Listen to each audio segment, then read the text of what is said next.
The Winter War by Priscilla Shirer and Gina Detweiler. Chapter 4.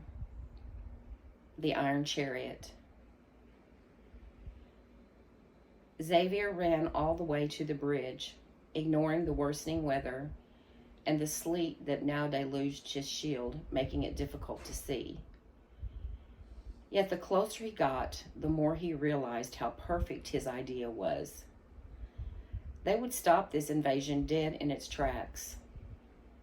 He imagined another trip to the Hall of Honor, another medal around his neck, words of praise from Ruach. His friends would admire him for having so much courage in taking the initiative. The Prince Warrior army might even pick him up on their shoulders, like a crowd might do after a big basketball victory. When he looked back, he was glad to see most of his friends following him, all but Ivy, who stayed with the main army and kept shouting at him to come back. He ignored her. She obviously couldn't see the opportunity that he saw. Of course she wouldn't. She was much too young and inexperienced. He stopped running when he got to the bridgehead and turned to gather his friends. Ice coated their shields so that the sparkling seeds could barely shine. The other warriors panted for breath and extended their crisson into swords. Okay, I'm going to stop here. Would you have stayed with the main army, or would you have followed Xavier?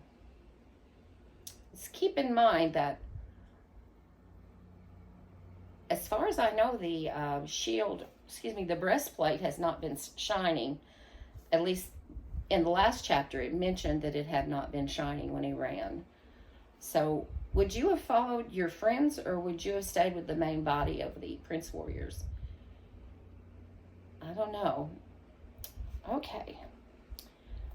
Okay, listen up, Xavier said. If we stay together, we can block the bridge and keep them from crossing. There aren't enough of us, Manuel said, his voice slightly strained. He glanced back at Ivy and the others. Yeah, said Evan. We'll get polarized. He means pulverized, said Manuel. No, we won't, said Xavier. I can hardly see, said Brianna. My shield is getting too heavy, said Manuel, struggling to keep his arm out straight. The ice seems to be building up on it. The forgers were thundering over the bridge, bearing down on them. Xavier thought he could hear the heartbeats of everyone else, as well as his own, pounding in his ears. They were about to face far more forgers than ever before. But he had no doubt that they could do it. Forgers were pretty easy to defeat once you got the hang of it. The enemy soldiers reached the center of the bridge, their pounding boots making the entire structure shiver and quake, their thick metal arms beating the air. Forgers didn't fight with swords, but their grip created an iron shell around their human victims that would penetrate their skin, slowly turning their blood to liquid ore, casting their hearts in iron. Now, Xavier cried out. He surged forward and thrust his sword into an advancing forger's orb. It stumbled backward, knocking over another forger behind it. Xavier was encouraged. He shouted for his friends to fight, and soon the hectic clanging of steel on iron filled the air as the others joined in. They had developed a pretty good system for fighting forgers. Evan and Manuel worked together, Evan ducking and slashing at their legs and forcing them to topple forward so Manuel could thrust upward into the orb. Brianna and Levi did the same, taking turns slashing legs and orbs while their shields protected them. Xavier and Finn were tall enough that they could each take on their own forger, shouting encouragement to each other as they did. The forgers began to fall backward into the others behind them, many of them tumbling over the side of the bridge into the chasm below. As the warriors fought, the ice storm worsened, forcing them to lower their shields. Ice crystals clung to their arms and helmets. We need to pull back, said Finn. They're getting tired. They can't even hold their shields up. We can't pull back now. Keep going, Xavier shouted. The forgers were flagging. In another moment, they would be in full retreat. This was going to be even easier than he thought. Forward! He started advancing across the bridge as the forgers fell back, his friend struggling to keep up. "I don't know about this," Manuel said. He was breathing hard. "This ice is making my armor feel heavy. I don't think I can go much further." "No one's following us," Finn said. Xavier glanced back, but he couldn't even see the army now through the storm. "The forgers are retreating. We have to go after them," Xavier cried. He was already moving, chasing after the enemy soldiers. His breastplate began to blink rapidly, telling him that he should not proceed in that direction. But he ignored it.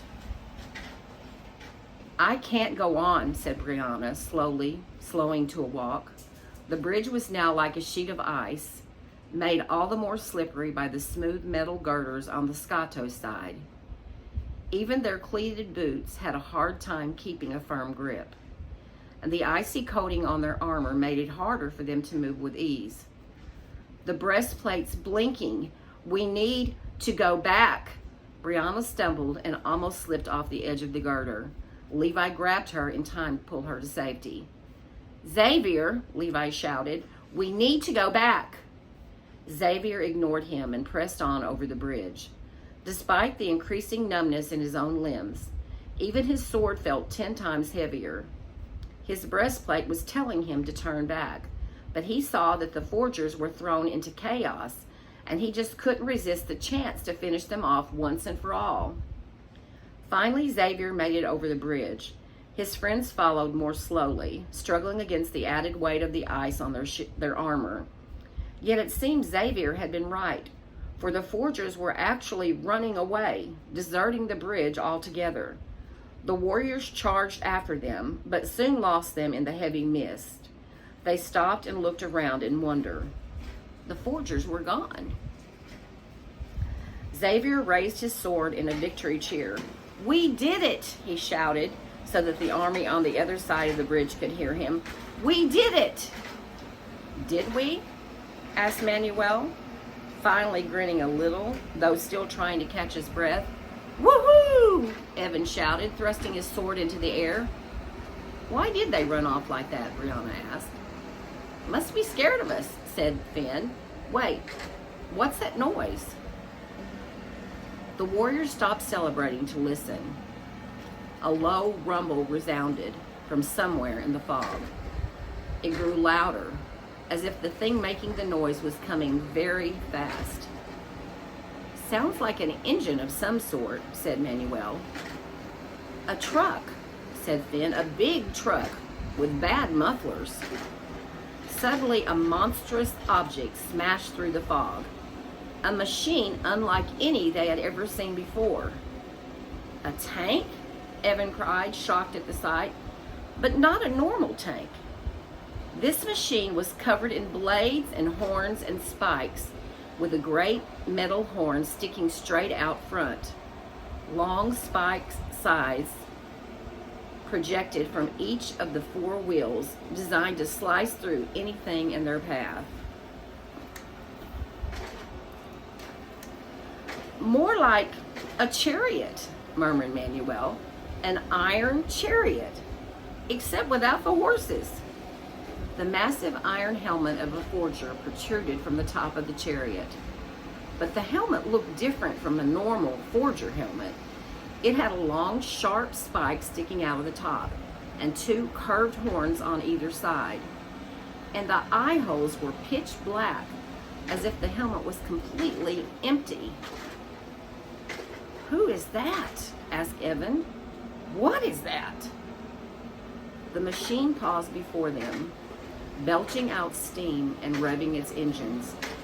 Then it made another noise, like a foghorn or an air raid siren. More machines burst from the mist, smaller but no less terrifying. They surrounded the warriors, the sound of their engines like several jet planes about to take off. And then they charged.